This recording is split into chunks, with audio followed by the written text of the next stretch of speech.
आता पाहूया लोकसभेच्या रणसंग्रामासंदर्भातल्या टॉप 9 बातम्या। जो मोदी जी के साथ नहीं उनको वो जनता का साथ नहीं, देवेंद्र फडणवीसांची प्रतिक्रिया।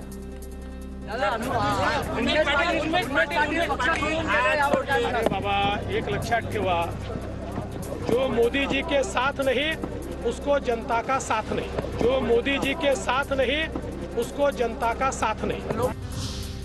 जागावाटपात शिंदेना घेण्याचा आणि कमजोर करण्याचा प्रयत्न, राजकारण करा पण सोबत येणाऱ्यांसोबत घातपात नको, बच्चू कडूंची भाजपवर जोरदार टीका। पण शिंदे साहेबांना थोडासा घेरण्याचा प्रयत्न होऊ शकतो या सगळ्या राजनीतीमध्ये। तुम्ही सांगा, शिंदे साहेब आले सरकारमध्ये, इतर पक्षाची गरज नव्हती, पुन्हा अजितदादांना तुम्ही घेतलंय, अशोकराव चव्हाणांना घेतलं, राज ठाकरेवर तुम्ही प्रयोग केला। माझं असं म्हणणं आहे का राजकारण जरूर करावं पण सोबत घेणाऱ्यासोबत घात करू नये। राणा दहीहंडी आणि होळीचे कार्यक्रम सोडून कुठेही जात नाही, नवनीत राणांच्या जात प्रमाणपत्राचं प्रकरण अद्यापही प्रलंबित, बच्चू कडूंची राणांवर टीका।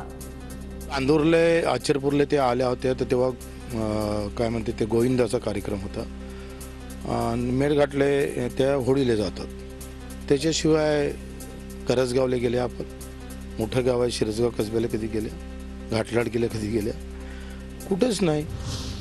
ठाकरे गटाचे 8 आमदार माझ्या संपर्कात, शिंदे गटाचे नेते उदय सामंतांचा दावा, मुख्यमंत्री शिंदेंची 8 आमदारांसोबत भेट घडवून देणार असाही दावा।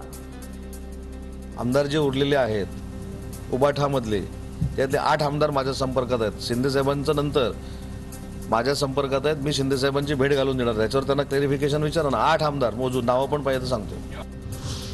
तर उदय सामंतांचा आकडा चुकलाय, 8 नाही 80 आमदार असतील, उदय सामंतांच्या दाव्यावर संजय राऊतांची खोचक टीका, उदय सामंतांनी आपल्या घरातील भावाकडे पाहावं असाही दिला सल्ला।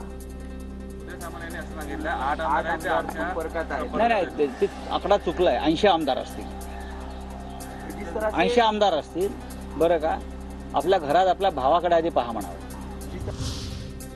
रत्नागिरी सिंधुदुर्ग लोकसभा मतदारसंघावर शिवसेनेचा दावा कायम, उदय सामंत यांचं वक्तव्य, तर शिंदेना त्रास होऊ नये म्हणून किरण सामंतांची माघारची पोस्ट, उदय सामंतांचं वक्तव्य।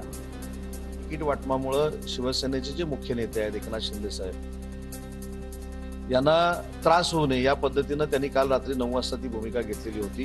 त्याच्यामुळे मला असं वाटतं की त्याच्यानंतर ते ट्विट, आमची बैठक झाल्यानंतर आता आहे का मला माहित नाही, ट्विट काढले, ते काढलं ना। तर राणेंनी दम दिल्यानं किरण सामंतांनी उमेदवारी मागे घेतली, वैभव नाईकांची टीका। रत्नागिरी सिंधुदुर्ग लोकसभा मतदारसंघातील महायुतीचे उमेदवार किरण सामंत यांना नारायण राणेंनी कशा पद्धतीने दम दिला, कशा पद्धतीने त्यांची लायकी काढली, हे संपूर्ण या कोकणातील जनतेने बघितलं आहे।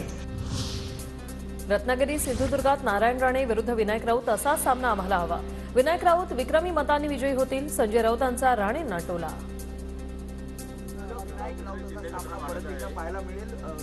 आम्ही त्या सामन्याचं स्वागत करतो, आम्हाला हाच सामना पाहिजे, आम्हाला हाच सामना पाहिजे। नारायण राणेंचं सिंधुदुर्ग जिल्ह्यात कार्यकर्त्यांकडून स्वागत, एकीकडे नारायण राणेंकडून शक्ती प्रदर्शन, दुसरीकडे उदय सामंतांकडून जागेवर दावा कायम।